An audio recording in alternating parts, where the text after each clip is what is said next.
I've transmigrated into the role of the villain's long-lost daughter. I came knocking with my little wooden sword, sincerely inviting him. Want to conquer the world with me? Together we'll surely defeat the male lead and win back your beloved. The villain remained silent, only clenching his fists tighter. It took Victor an incredibly long time to accept that this little brat before him was his biological daughter. Paternity test results don't lie. The cigarette in his hand burned with a glowing ember as he racked his brains trying to comprehend how a daughter could have fallen from the sky into his life. An accident several years ago. Who would have thought it would leave behind a child? I stared with intense curiosity at the thing pinched between his fingers. What was this thing that could produce smoke? I struggled to climb onto his lap, and Victor scooped me up in one swift motion.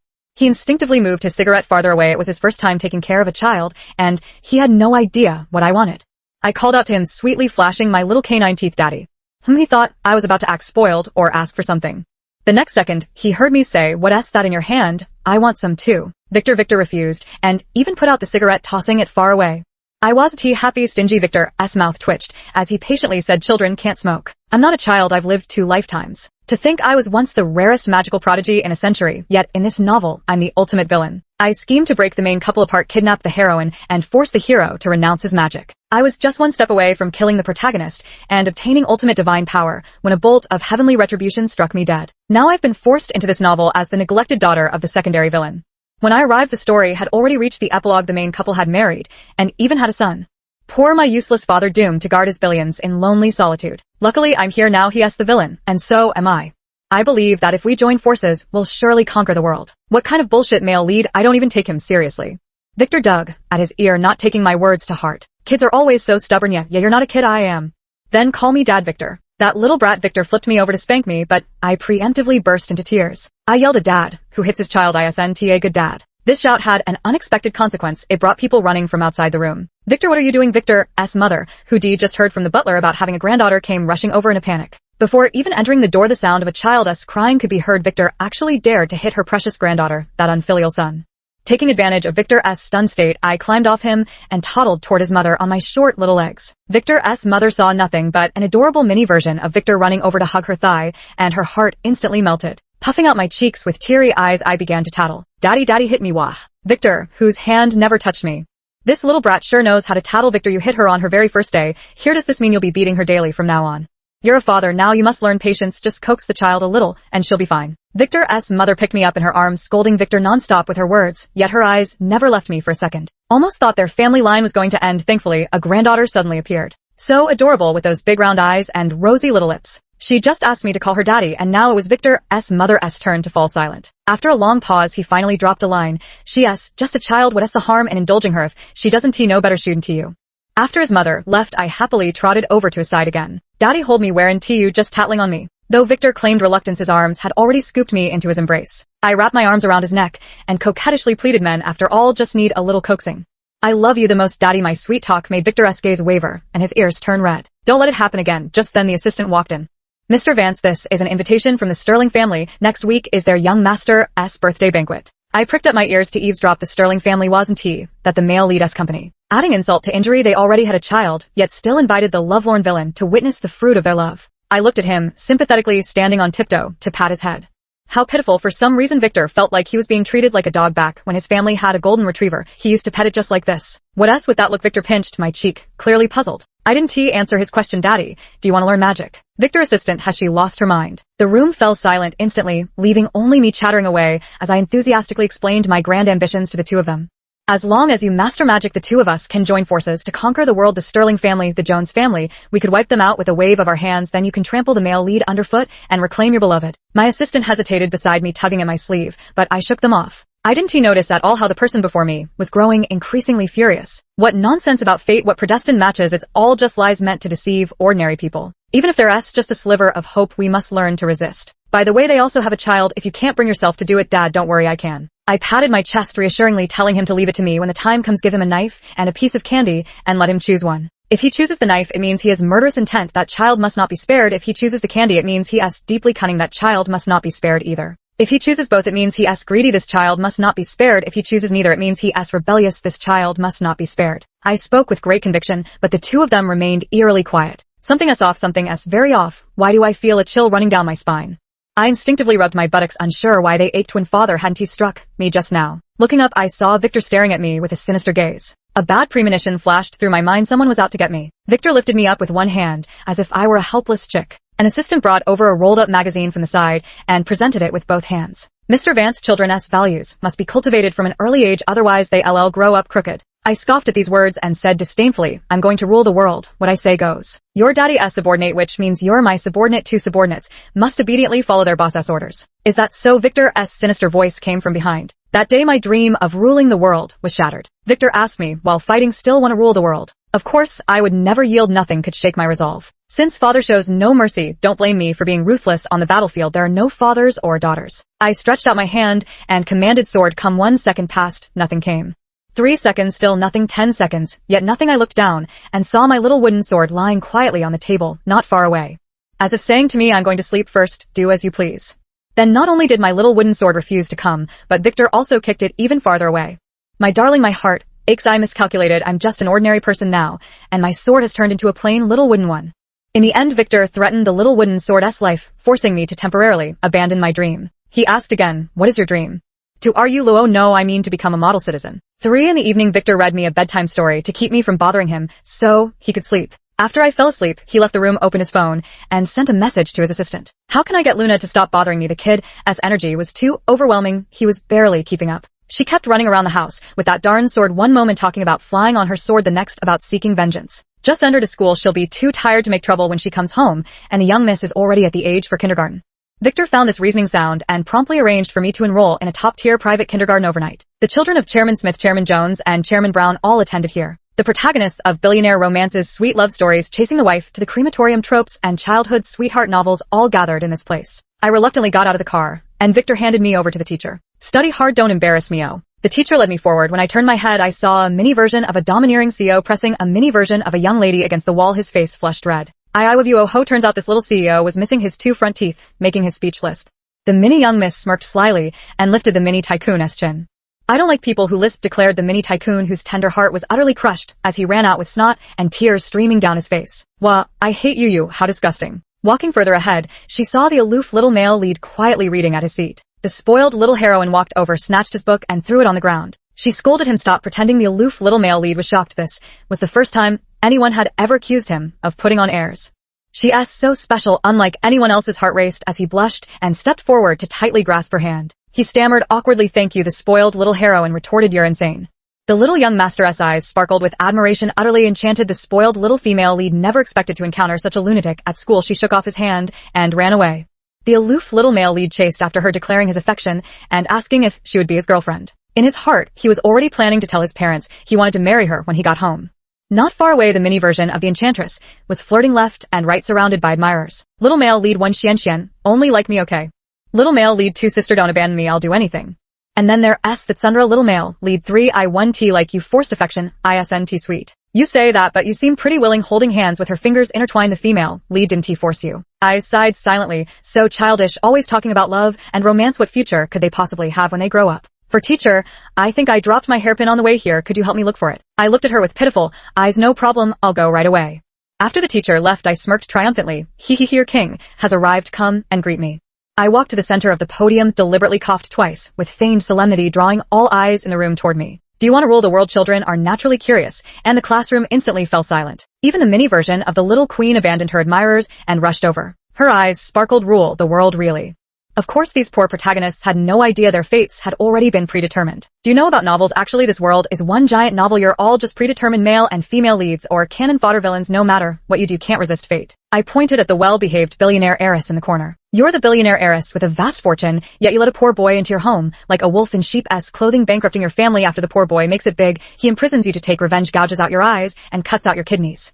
The billionaire heiress couldn't believe it. What her family was actually going bankrupt, and she was going to have her eyes and kidneys gouged out. Does that mean she could never wear pretty little dresses again, never wear big diamonds, never watch cartoons again? Trembling, she asked, and then the ending is you forgave him, the two of you got married and had twins. She broke down, covering her face with both hands as tears streamed through her fingers. She doesn't want to go bankrupt, she doesn't want to be the female lead. You're the vicious supporting female character, you're the major villain who turns dark after unrequited love.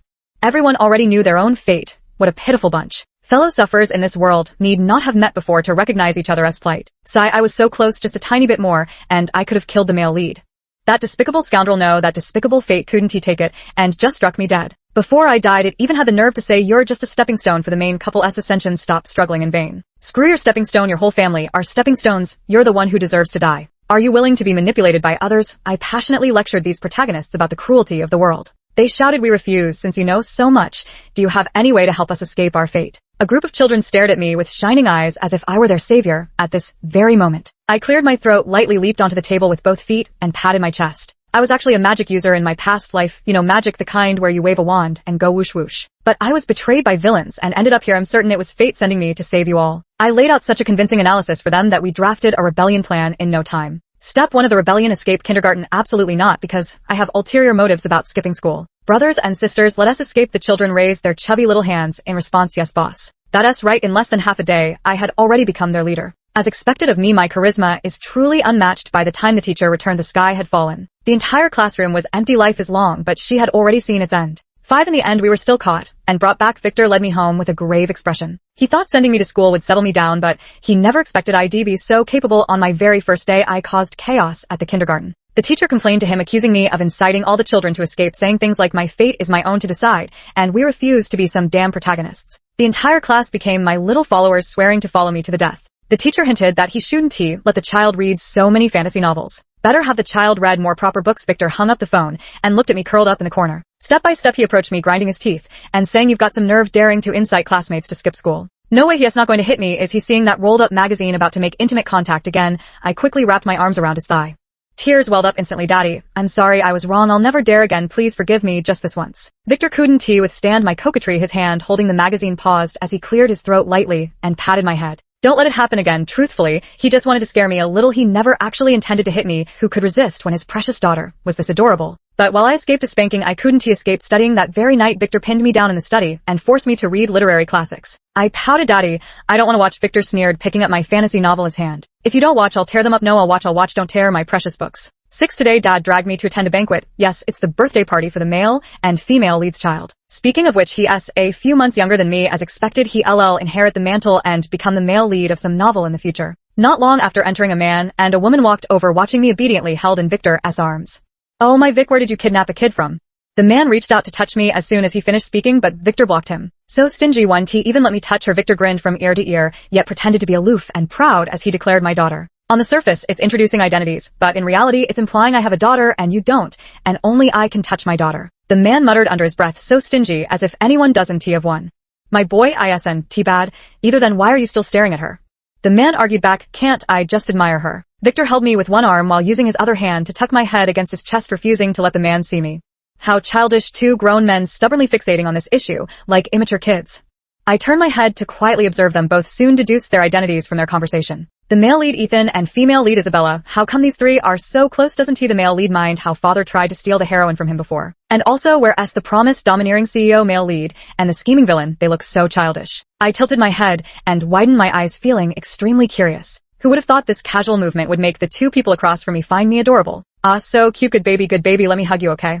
Isabella covered the man's mouth with her hand and pushed him aside. Too much nonsense, get lost. Then she stretched out her arms, waiting for my response. Ethan, who was disliked by his wife Victor, she doesn't like being hugged by others. Me sure, 2 voices rang out simultaneously. Victor knew I usually disliked being hugged by strangers, so he refused without hesitation. The next second proved me completely wrong. The little one in his arms pushed his hands away and immediately tried running toward the opposite side. What could I do? She was so enthusiastic and so beautiful. I've never had principles when it comes to pretty people. Here I come, pretty sister. Victor could only watch helplessly as his daughter, who had been clinging to him for a hug just moments ago, now eagerly burrowed into someone else's arms, looking every bit like a little heartbreaker. Victor laughed in exasperation. Luna, the beautiful sister's embrace smelled so sweet, so fragrant. Wait, Dad seems jealous. His tone is dripping with vinegar. I dawdled for quite a while before reluctantly pulling away from the beautiful sister, then turned to Victor with arms outstretched for a hug. She cooed, Daddy, I love you the most. Victor's tone was indifferent, clearly not buying my nonsense. Oh, weren't you just throwing yourself into someone else's arms a moment ago? Me, I just want to give every pretty sister a hug, otherwise they'll be sad. Victor gritted his teeth and spat, you little liar. Soon the banquet began and Ethan and Isabella were called away. Isabella kept glancing back every few steps as if she wanted to hold me in her arms every single moment. Baby, wait for me, I'll come find you soon. Okay, pretty sister, I waved goodbye to her. Coo, Victor wondered, what's that sound? Looking down, I realized with embarrassment that I was patting my little belly. Dad, I'm hungry. Victor carried me to the children's area. Just then a phone call came in, so he called his assistant over to keep an eye on me. Before leaving, he pinched my food-stuffed cheeks. No rush, it's all yours, eat however you like. If it doesn't taste good, have him make it again, daddy. S already paid, be good, and wait here for me to come back. I obediently nodded my head after eating for a while. I was full as expected of an aristocratic feast. Even the food prepared for children was this extravagant. But none of them were as delicious as Dad's grilled meat boss. The billionaire's daughter came running and threw herself into my arms. Her eyes sparkled as she kept burrowing into my arms. Chloe, why are you here alone? Chloe glanced behind her, and I immediately understood, nodding in response. I turned to my assistant and said, we have something very important to discuss. Stay right here and don't move, and absolutely no eavesdropping, okay? Afraid he might follow me, I added another line, eavesdropping on kids' conversations will get you struck by lightning, and you'll be sent to the 18th level of hell in your next life. The assistant silently withdrew the foot he had stepped forward. I smirked triumphantly. Good awareness. Once I conquer the world, I'll definitely tell Dad to promote him properly. Assistant, does the young miss realize her words hold no actual deterrence over the master? It comes across more like coquetry. I pulled Chloe into a corner. She glanced around furtively, only leaning in to whisper in my ear after confirming no one was nearby. Boss, you know, whatever, since I took your advice last time, I've been keeping an eye out for people around me. And sure enough, just a few days later, I ran into a little boy at the intersection who looked exactly like the poor kid you described. At first, my mom was feeling charitable and wanted to get out of the car to check on him, but then I remembered what you said. I immediately threw a tantrum, insisting we go home and not letting her get out. Tears of excitement welled up in her eyes as she hugged me and began to cry. Thank goodness for boss, otherwise my family would go bankrupt, and I'd never get to wear pretty dresses or big diamonds again. By the end of her rant, she was practically fuming. The mere thought of her parents being thrown in prison and their vast fortune seized, all because I hadn't intervened, made her want to slap that male lead into oblivion. I patted her shoulder, approvingly. Good, another minion saved. Under my leadership, all my little followers would surely escape their original fates. Boss, I will follow you forever. Behind the wall, not far away, the assistant was on a call with someone, Victor, on the other end. Victor, who had heard everything from start to finish. Didn't I confiscate all her fantasy novels? Why, is her delusional disorder getting worse? Seems there are still some that slip through the net. I'll round them all up when I get back. Assistant, Mr. Vance, the young lady's condition is worsening. Her grades have also declined recently. She only scored 8 points in math. 8 points, that's terrible. Hire a few tutors for her tomorrow. Received. Victor kept his word. The very next day, he dragged me out of bed. Bleary-eyed, I saw several strangers standing in the living room.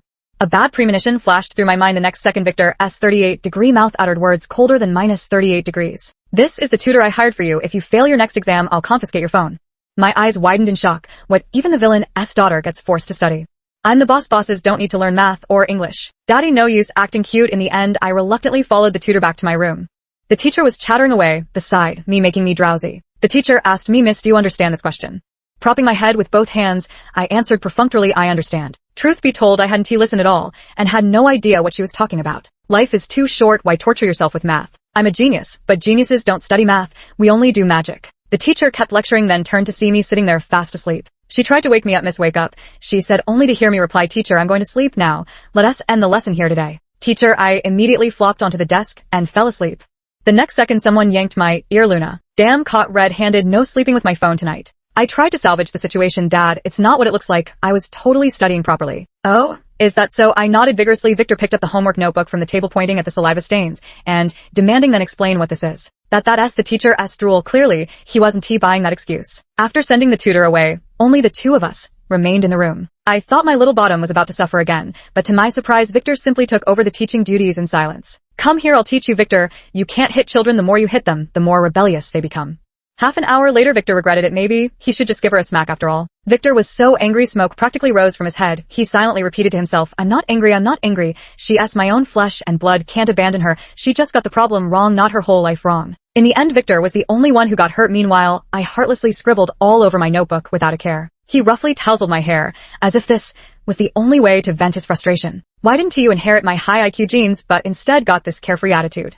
Hearing this, I perked up, my eyes darting around, shamelessly bold despite having no valid argument. It's all Dada's fault for not passing on the academic talent to me. That's why I only scored 8 points in math. Changing the subject, I revealed my true intention. So to make it up to me, can I sleep with my phone tonight? Victor, he knew he wouldn't hear anything proper coming from my mouth. He flicked my forehead with his finger. In your dreams. 9. A new student came to kindergarten today, Isabella, and Ethan led him into the classroom, and Isabella immediately let go of his hand and ran over when she saw me. Baby Luna, long time no see, let big sister give you a kiss. Seriously, calling me baby in front of my underlings? How am I supposed to maintain my boss authority like this? But I still lean my face forward for the kiss. What can I say? I'm just too charming. Everyone wants a piece of me. Sure enough, my underlings' eyes widened behind me as if they'd stumbled upon some earth-shattering secret. Boss, why does she call you Bao Bao? I explained. Bao Bao is my nickname. People who like me call me Bao Bao. The underlings nodded blankly. I see. My appearance made Isabella and Ethan burst into laughter. Baby Luna is so adorable. Ethan also came over and pinched my cheeks hard, then proceeded to take a photo and send it to Victor. Ethan, you 1T, let me touch her. Well, I'll do it anyway. I'm gonna squish your daughter's cheeks as hard as I want. Smug. Only then did Victor realize his home had been raided. How childish. She's not your daughter anyway. Humph, I suddenly remembered they brought a child along with them. I looked up to find him still standing motionless in the same spot. Last time I didn't even get to see what the main couple's child looked like before I got sleepy, and then Dad took me home. I tugged at Isabella's sleeve and pointed at him. Big sister, who is he? It was only then that Isabella remembered she'd come today to drop off her son at school. She smiled awkwardly. Sweetie, this is our son Leo, your little brother.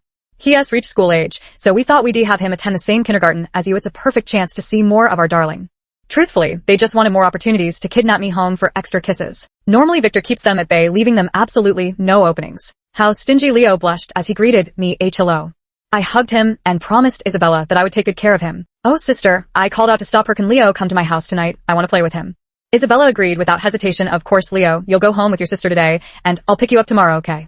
Leo nodded shyly, suppressing my inner excitement. I smiled and bid farewell to them both. Watching the two depart, a glint flashed in my eyes as a cold smirk appeared. I'm sorry, pretty sister, though. I like you very much. As the villainess daughter, we're destined to be lifelong enemies. Your very existence stands in the way of my world domination plans. I turned my head with a perfect smile. Come on, I'll treat you to something delicious. Leo obediently followed behind me. After school, I actually brought Leo home with me. Victor was waiting at the door when he spotted a child trailing behind me. Wasn't he that Leo? What was he doing here? It was also the first time he'd seen me bring a classmate home, and of all people, Ethan's son. The thought of Ethan left his mind blank for a moment. Could it be? Victor conceived the worst possible idea, then shook his head in disbelief. Impossible, absolutely impossible. Victor glared darkly as I came trotting over to hug him. Daddy, this is my— If he heard those 3 words from my mouth today, no one could stop him. He'd make sure to teach me a lesson. The new student Leo is actually Isabella's older sister's son. Victor let out a relieved sigh, the tension in his chest instantly dissipating. Thank goodness he's not a boyfriend. I almost thought that bastard Ethan had told me some nonsense just to get back at me. If I dared tell him I was dating someone, he'd definitely beat me up, tear all my precious things to shreds, and confiscate my phone too. Then go beat up that Ethan guy. This is so evil. I put Leo aside and dragged Victor into a corner to whisper. Dad, I've got Ethan's son. Quickly send him a message saying he has to transfer all his assets to you, or we'll kill the hostage. Once they go bankrupt, we can crush them underfoot, and then you can finally be with Isabella. Victor's eyes flickered with confusion, taking a long moment to process what I was saying. He wiped the smile off his face and spoke gravely. Luna, do you realize what you're saying?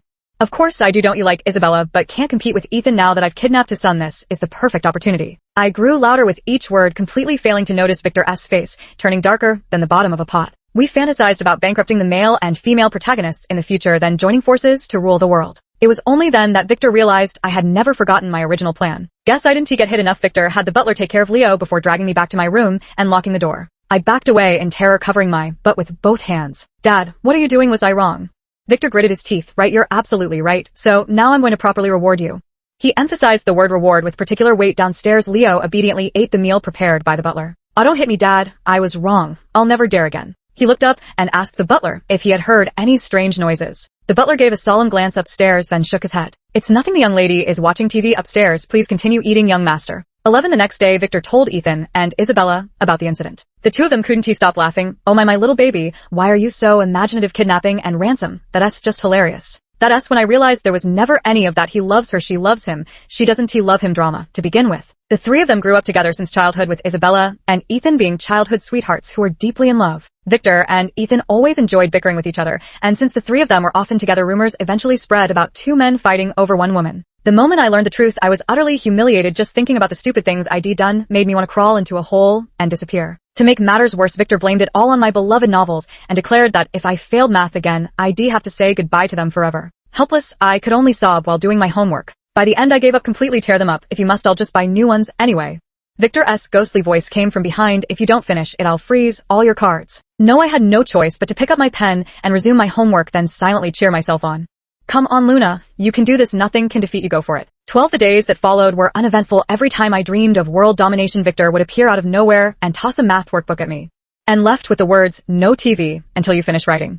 I felt utterly hopeless. Fate might as well have struck me into dust, so I wouldn't have to do math problems anymore. Right up until the moment I was kidnapped, all I could think was great, finally, no more math. Wait, how did I get kidnapped? By the time I realized I'd already been dumped in an abandoned factory. Chloe was crying uncontrollably beside me, terrified. No one could have imagined we'd get kidnapped just while going to the restroom. Our kidnapper was a disheveled grown man.